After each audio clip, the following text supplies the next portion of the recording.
back, everyone. It's episode 28, Yes. and the theme is North Dakota. I'm Jade. I'm Hunter. And this is the Witches, Legends. Ghosts. Oh my. Podcast.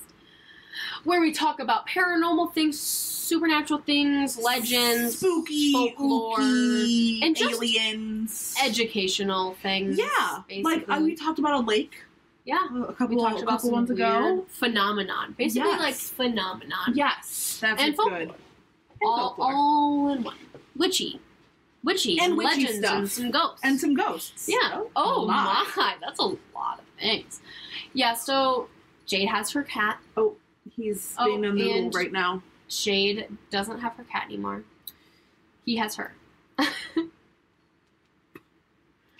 Oh god, he's clawing down her back. Are you okay? I'm fine. Anyway, you're going first today. Yeah. What do you have for us? Let me just tell you. Alright, tell me.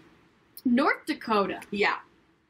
doesn't have a lot going on. Let's No. just say that. No. It took me quite a while to find this, and even so, it's like a very short, this is what it is, and that's it thing. Oh, okay. So, like, not a lot of, like, tales of... no, not a lot of tales. Certainly not a lot of tales. Okay. So I'm going to be talking about, I'm pronouncing this as I think it's pronounced. Okay. Miniwashitu. Oh, Um, sounds cool. and it's known as the Missouri River Monster.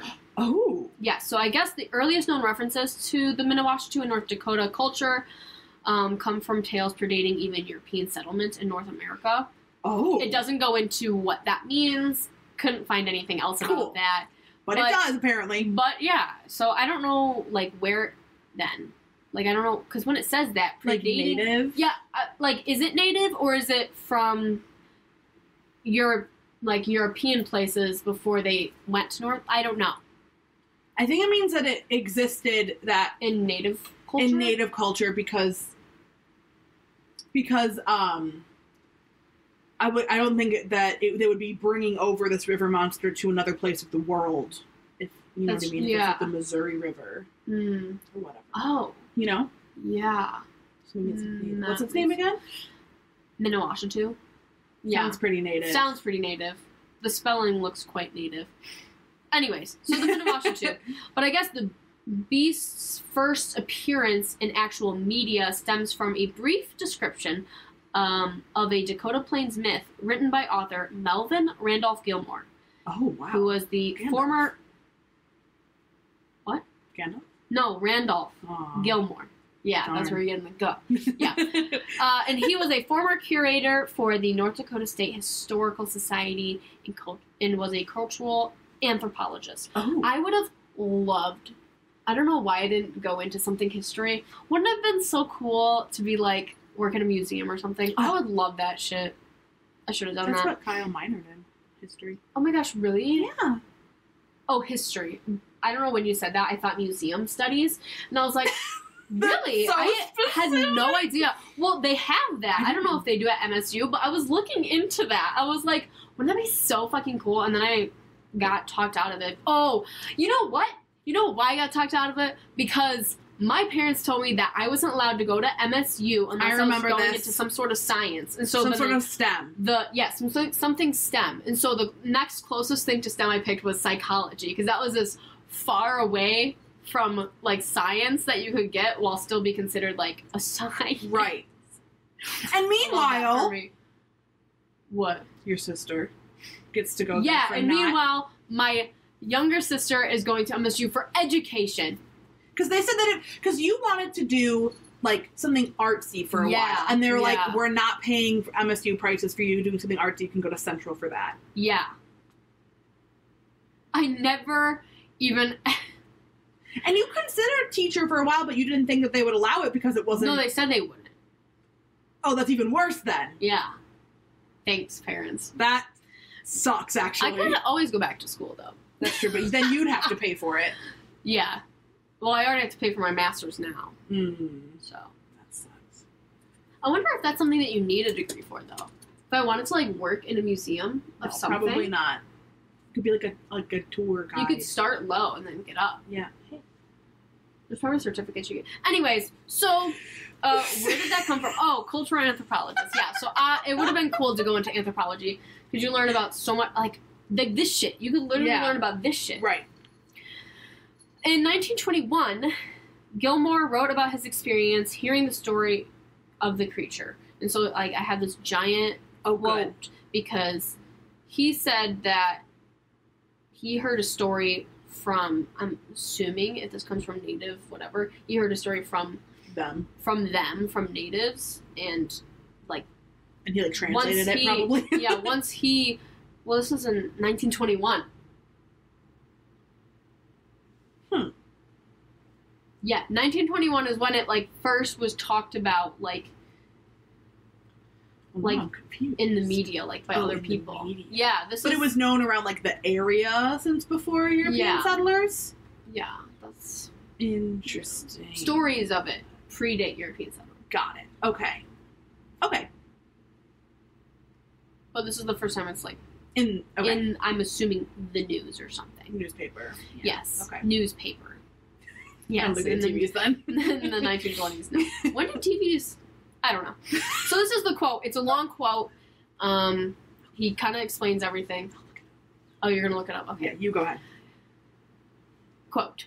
It is said that in the long ago, there was a mysterious being within the stream of the Missouri River. It was seldom seen by human beings and was most dreadful to see. It is said that sometimes it was seen within the water in the middle of the stream, causing a redness shining like the redness of fire as it passed up the stream against the current with a terrific roaring sound. And they say that if this dreadful being was seen by anyone in the daytime, anyone who thus saw it soon after became crazy and continued restless and writhing as though in pain until he was relieved by death. And it is said that one time, not a very great many years ago, this frightful being was seen by a man, and he told how it appeared. He said that it was of strange form and covered all over with hair like a buffalo, but red in color. That it had only one eye in the middle of its forehead, and above that, a single horn. Its backbone stood out notched and jagged like an enormous saw. As soon as the man beheld the awful sight, everything became dark to him, he said. He was just able to reach home, but he lost his reason, and soon after that he died.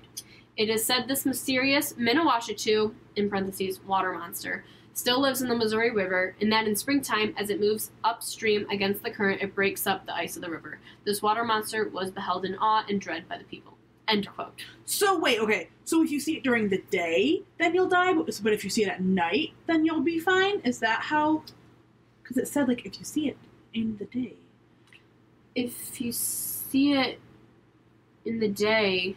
Oh, you're saying, like, if you see it at night... very specific wording? Yes. Does that mean if you see it at night, then it's fine? Like, it won't kill you? It says, it is said that one time not a very many years ago, this frightful being was seen by a man. No, before that. Oh. And they said if this dreadful being was seen by anyone in the daytime, anyone who thus saw it soon after became crazy. Yeah. I don't know. I don't hear... None of my research doesn't talk about, like, if you see it at night. But that's interesting. Right? Like, the wording makes it sound like it could be... Well, maybe you just don't see it at night. Do you know what I mean? Like, maybe it doesn't come out. Maybe it doesn't come out at night. Yeah. Could be. So, the Miniwashitu spends most of its time submerged in the water, only emerging on extremely rare occasions. But when it does, it's really ugly. So I'm assuming you have a picture? Okay, so, like said in the little blurb, when standing, it's over 7 feet tall. It's covered in red hair, making it look like a buffalo. It has a single eye in the middle of its forehead and a horn on it, like a single horn on its head. I think a single horn, yeah.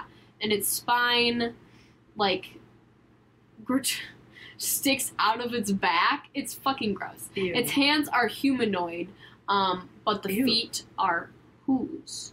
And this is a picture of it. I don't know if I want a picture of it.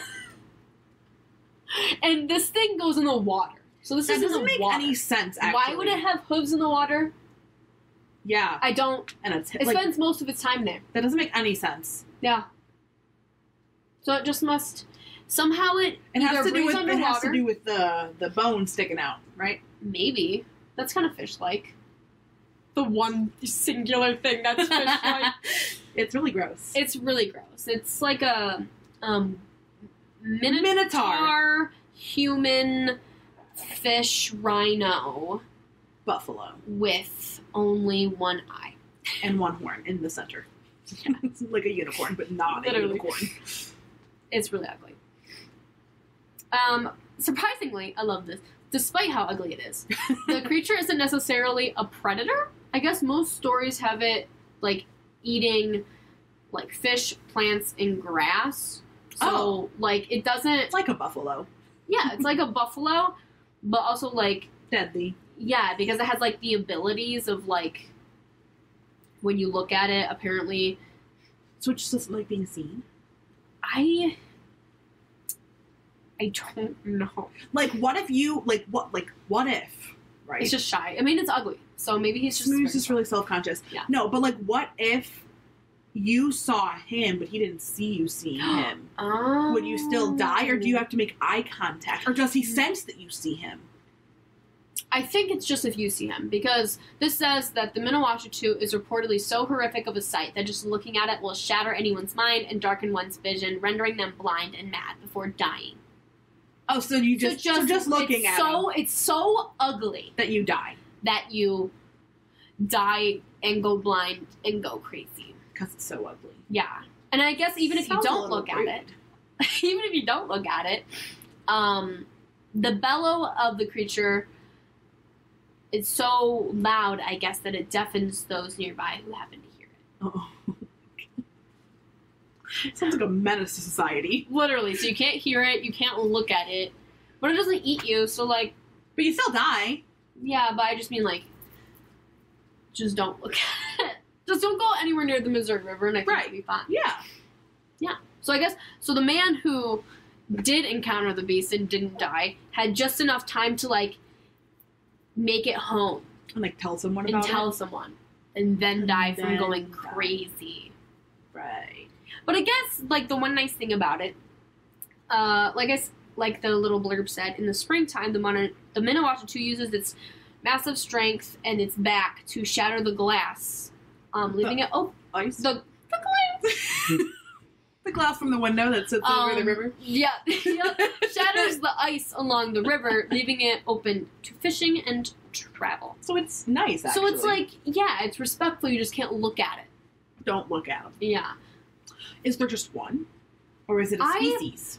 I think it's just the one. Okay. I think it's just the one. Okay. Yeah, because it's like the Missouri River monster. I don't think it's monsters. Monsters. I don't think it's Missouri monster species. Ew. Disgusting. Ew. So that's the Miniwashitu. Wow. That's it. That's all I had. That's all North Dakota had to offer me in terms of folklore. Legends and folklore. Thank you. Okay. Well, I have a ghost thing. A ghost thing. This is it. A ghosty thing. Yeah, see, North Dakota, I mean, like, let's get creepier. Like, let's get freaky. Let's get freaky now. Let's get freaky, North Dakota. Okay, so there were like a decent amount, but as usual, it's like there's never enough of like one particular place. Yeah. Like, when I was doing my research, there was like so many different ghost stories, and I don't do ghost stories, but they were all short. Yes. That's all of them. Yeah. So, I picked one that had the most. So, North Dakota State University. Oh, really? Yeah. Oh. Which actually, at MSU, at Michigan State University, there's actually a couple of halls that are supposedly, like, haunted and stuff. Oh, really? Yeah. I don't know anything about that. I don't remember it at all, but I know that there are some. We should have... Did we cover Michigan? No, we haven't covered Michigan. Yeah, we did. Yeah, that was the first Eloise. That was the fourth one. Okay. We just do it again. Yeah, we could. Because I talked about the Eloise Insane Asylum. Mm-hmm. And I talked about... The triangle. Yes. Oh, yeah. Okay. Anyways. Okay, so we start with North Dakota State University. Yes. Okay. We're going to be talking about two different halls that they have. Okay. Ceres Hall. Ceres? I don't know if that's how you pronounce it. What does it look like? Ceres. Ceres, maybe? Ceres. Ceres. Okay, so Ceres was the first female dorm on North Dakota Agricultural College campus. So just like Michigan State University started as an agricultural school. I forgot that women didn't used to be able to go. Well, yeah, but I forgot that some colleges have, like, all-female, like, full dorms. Oh, yeah. Like, it's not just... Because, like, we're separated by floors sometimes, but, like, the whole not. dorm. Yeah. That's what I mean. That's sometimes, yeah. But, interesting. I actually... Very much separated. Yeah, I toured... I think... I don't know if it was... Marshall University. So I think that's the only other one I toured. Either that or Eastern. One of them had still, like, full female, full male... Interesting. Dorms. Yeah. Isn't that interesting? When I heard about that, I was like, oh, that's... Like, I didn't think it was weird because that at the time, like, we didn't go to college yet. So I was just like, oh, I wonder if they all do that. And then Michigan State does have that. At all. So I was like, okay, it's just different. Yeah. It is interesting. But yeah, so back when it was North Dakota Agricultural College instead of North Dakota State University, that this was the first female dorm. So they said... So, sorry to keep interrupting. So, Michigan State used to be Michigan Agricultural? I don't know the name of it, but it used to be an agricultural college before it was MSU. Oh, yeah. Oh, I didn't know that. That's why there's, like, so much. I knew it was a big thing. Yeah. So, we have so many, like, greenhouses and stuff. And, like farms and, like, lots of pastures and like, cows. We have a good degree. Cows all the time. Yeah. There's, like... I guess we're, like, a good college to go to for that. Because, like, Eastern's a good college to go to for education. It's, like, their thing. And then I know... So why didn't you go there? Because all her friends are going to MSU. Same reason why I wanted to go to MSU. Fair. It was closer, too, so... Yeah. Anyways, I keep interrupting. No, it's okay. So that's when it was all female. It's not anymore? Or that's when it started. Now... Yeah, I'm just saying that's just when it's just fun fact. Yeah. I think now they're just like they're not dorms. I think they could be halls. I don't know. Buildings. Yeah, but they're there. Phillips Hall was a hall, and it was a dorm too. That's true. Anyway, whatever. Regardless, the third floor is said to be haunted. Okay. And this can supposedly be traced back to a man who hanged himself from one of the bearing the pipes that was on the third floor during World War II. Oh, this is an old college. Yeah. During World War II. Okay. Students and staff have reported temperatures dropping dramatically, like very, very suddenly, while on the third floor. They will hear disembodied voices and turn around, no one's there. Nice. You'll be like walking in the floor, and all of the lights on the entire floor go out at once. Not just like one, like all of them all at once. No, thank you. I would not. No. Well. And then also they say that they sense like there's like a feeling of someone standing behind them, like, you know, and you feel like you can like, and then they turn around like no one's there. Nice. So that's really fun. So it's the third floor. The basement. Basement. The basement is also Take us there. So 2 floors in Ceres Hall. Single building. Yeah. Fun. So this one is when it was a female dorm. And it's reported that a girl who lived in the dorms was struggling with her grades, and she also hanged herself in the basement. She was struggling with her grades. Yeah. She was just so depressed. Yeah. That's horrible. Yeah. And so people say that when they go into the basement, like as soon as they step down there, it causes people like fight or flight instinct to like kick in, and they need to like get out of there as fast as possible. If you do manage to like stay down there, the sound of slamming doors are like super, super, super frequent, which to be fair, I feel like the sound of slamming doors is frequent in any dorm because that... Oh, that's true. You know, so like it could be that, but like also it could not be. And then also, at night, you can hear footsteps of who they believe was the girl that died there, just like running around. What else is she gonna do? Hang around. No! Hang out. Hang out. Just, she's chilling. Anyway, and then, oh, I meant to show you this. So this picture is, this was Ceres Hall. Yeah. Or no, this is the campus, and this is Ceres Hall? Something like that. I don't know. Interesting. I didn't label my figures. My figures! I hate you. I mean, it's kind of pretty. Yeah. Not as pretty as MSU's buildings, but what are you gonna do? you know. It's prettier not than as some pretty of as them, like to be fair. Oxford. God, Oxford's Yeah, I know. Anyway, so then there's also Menard Hall. Menard. Now this one is the 4th floor attic of Menard Hall specifically. I didn't know they had attics. So in the 1920s, Nice. this 4th floor attic was like a dance room for people, like a little dance room. And then one morning, the janitor went in there and found 2 people dead. It was assumed to be a double homicide, but it was never solved. Like a man and a woman were found dead in there, and they never solved it. But it was a double homicide. It was they didn't rule it as like a homicide and then a suicide. Mm-hmm. It was a double homicide, and they never solved it. So then that dance room was closed. They never solved it. So that dance room was closed and later converted into a zoology lab. Huh? That's cool. How did somebody get murdered in an attic and nobody hears? Nobody. No. If they were there like late one night dancing and someone just like. I guess if they were dancing, there would have been like music with more noise, right? Okay. Yeah. Zoology room. Yeah. So then they changed into a zoology lab. In the attic? Yeah. That's so weird. Right? So then in the 1960s, the entirety of the 4th floor was closed off because the floorboards are unstable and they were worried about people falling. Uh-huh. But, of course, students still frequently go up there. They claim they feel that they're being watched, and they, like, all of them are like, I know for a fact I, like, was not alone up there. Like, there were ghosts up there. Like, I could feel them being there. I don't like that. And that's literally all I have. They could just feel them? Yeah. Like, there's no, like, noise stories or whatever. It's just the like, fact that they know someone else is there. You have that feeling sometimes. I hate that.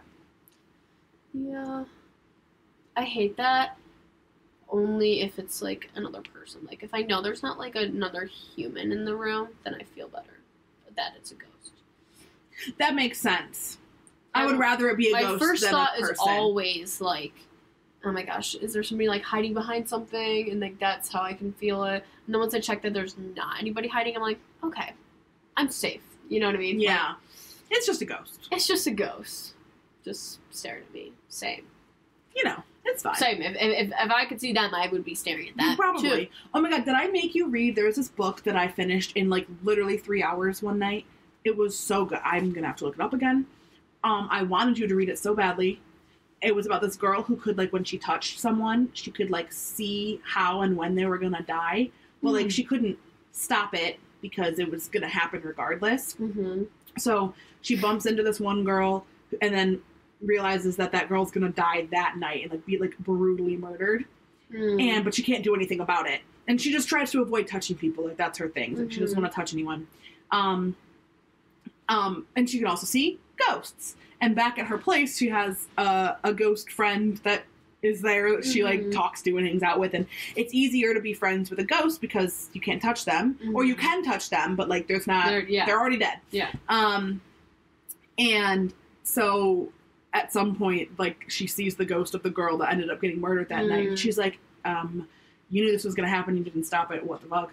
And she was like, I'm sorry, I can't. And then she's like, well, in order to make it up for me, you're going to help me find my murderer. And then they, like, work together to find it. And that's pretty cool. It's really good. That does sound good. You would really, really like it. Also, Probably. the ending is...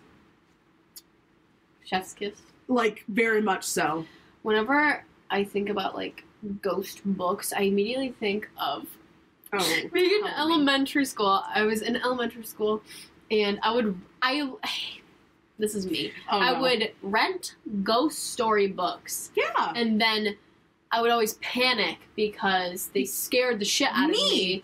And I wouldn't be able to sleep. And then I would go back and get more books. And then scare myself again. Yeah, I don't know what my problem is. But I would do that. And then I would hate, too, going to stay the night at friends' houses. Because I feel extra unsafe there. Because I don't, like, know... You know, it's like a new environment. And I don't know those ghosts. Like, those ghosts are different ghosts than my house ghosts. And I don't know. I just remember being freaked out. And one of the stories that I read was about this girl who gets asked by this guy to go to prom or something, and I can't remember, but she gets dropped off after, like, he drops her off in his car at home after prom. Oh my god, I know this one, I think. And then she finds out that he was a ghost. Oh, never mind. Yeah, she finds out that he was a ghost, and she goes to visit his grave, and his varsity jacket that he wore to prom is, like, hanging on the thing or something. I don't know. It was, like, super... I feel like I do know this. It scared the fuck out of me, even though it was such a nice ghost... Like, it was a fine ghost story. But I was just like, oh my god, what if, ghost! What if there's ghosts at my school or something? Not the ghost! Not the ghost! I don't know. I just love that about myself. That I so much self-sabotage then and now. I can't find it. Oh, by the way, TVs started like becoming more popular in homes in the late 1920s. Oh, it was the 1920s. 1927 is when like yeah, and then it said September 1928 is when it started becoming more popular. That's crazy, right? That is crazy. 100 coming up on 100 years. That's insane. Okay, cards. You need to go first because you have 2. I'm gonna go first. So this first card we have, I swear we pull every time. It's House 11. I'm reading cards from the astrology deck. I'm going to read all of it because this episode is quite short. Yeah. This house reflects your social and humanitarian concerns. If looked at from the perspective of a lifespan, it's the adult who steps outside themselves and operates as part of a larger whole. More figuratively. More figuratively. More figuratively.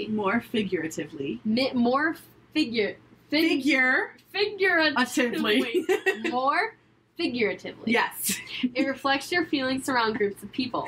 Do you feel like an eccentric oddball, or do you feel accepted by the crowd? It holds your friends' community and the connections that aren't necessarily intimate or emotional, but based on shared ideals. It's where you fit in. It's your wishes and objectives for the future of mankind. It's your environmental, political, and philanthropic viewpoints. Wow. This is where you become part of a team or a movement. The natural home of forward-thinking Aquarius, dedicated to pushing humanity forward. This space is also linked to interventions in things that advance society. It is ruled by Uranus for its progressive imaginings, as well as Saturn for its discipline around idealistic beliefs. What's interesting, before you continue, is that we just recently got into the age of Aquarius. It's a century. It happens every century. We change. So we just went from Capricorn into the age of Aquarius, which, as that states, is like about progression. It's about technology. It's about how the age of Capricorn was like setting up all of the work and whatever. Like the age of Aquarius is when those things are put into action and like change actually happens. I like that. I want change to happen. Yeah, and that's where we are. Nice. I know. That's hopeful. It is hopeful. So, keywords. Energetics keywords are friends, wishes for the future, social and humanitarian beliefs, like-minded groups, and experiences keywords are operating as part of a larger whole, connections based on shared ideals, and joining a team. And then the omen is humans are meant to commune and collaborate, yet, so often, beings feel lonely, alien, and out of place. Consider the person you have grown into. What are your current passions and interests? What are your philosophical, spiritual, or humanitarian beliefs? Has your tribe evolved with you, or are you feeling misplaced? Your tribe. Begin sharing the lens through which you see life. Reveal who you are. The universe is working to bring like-minded friends into your life, but you need to express your beautiful truth so kindred spirits can find you. That is so cute. Very, very, very okay, cute. I don't think this is the same one that we. No, I think House 4 is House 4. I think. Let me look at it because, House 4 is definitely the one. But it has similar, like colorings and stuff, right? Like the pinks and the yellows. Very opposite colors. Really? Yeah, but the other one is about family roots. Wait, let me see.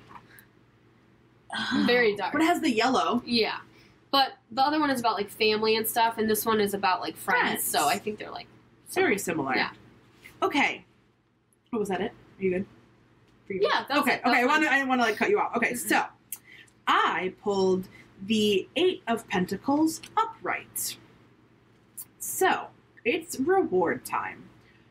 Rest assured, the universe sees your commitment and rewards you with a giant plate of delicious anchovies. Remember, this is the cat deck. That's why it's showing. Nice. That's why it's saying anchovies, because they would like. Everyone's like, fish. well, that's so oddly specific. Yeah, right.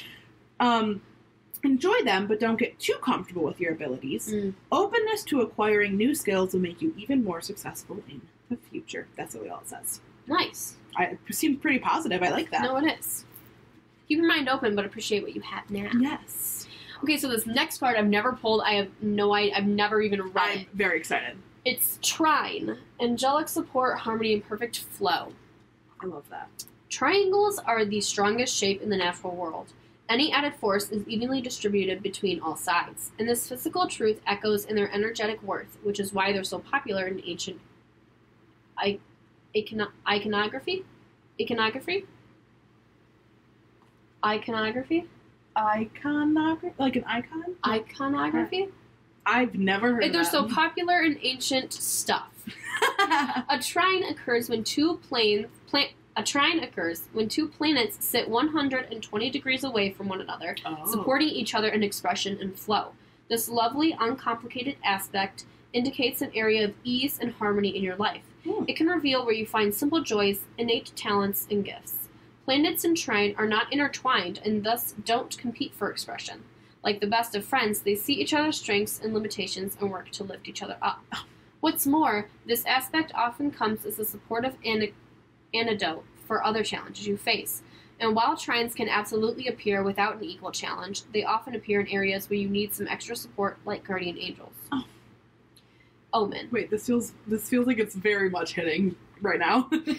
Angels. Your angels? Omens.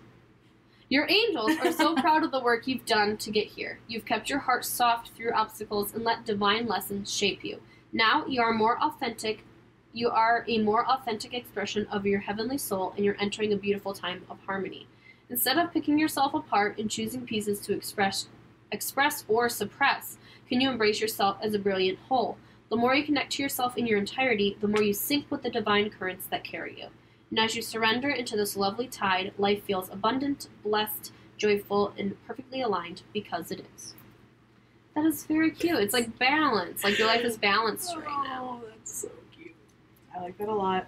I also think a lot of the hard work that I was talking about is our schooling. That's exactly what I thought of too. Graduating this year. I had my last class, my last presentation as an undergrad earlier today.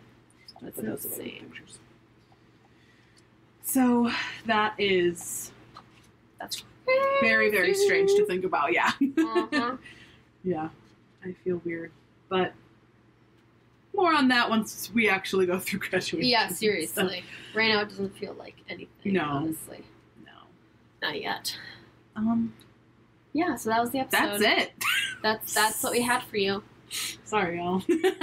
I'm not sorry. Also, actually not sorry. I just say that, but I'm not. I just say that to be nice, but I'm not. But I'm not that sorry. I don't know. You can find us on stuff. You can find us on stuff. This is episode 28 of Witches, Legends, Ghosts on my podcast. I'm Hunter. I'm Jade. And I hope you liked it. Have a good week. Bye. Except for not goodbye, because actually I need to make a note. This is Hunter. I'm going on vacation, and Jade is still going through finals and graduating and everything, and so we want to apologize, but next week we will not be releasing an episode, but we will be back to the regularly scheduled every Tuesday after next week. Thanks!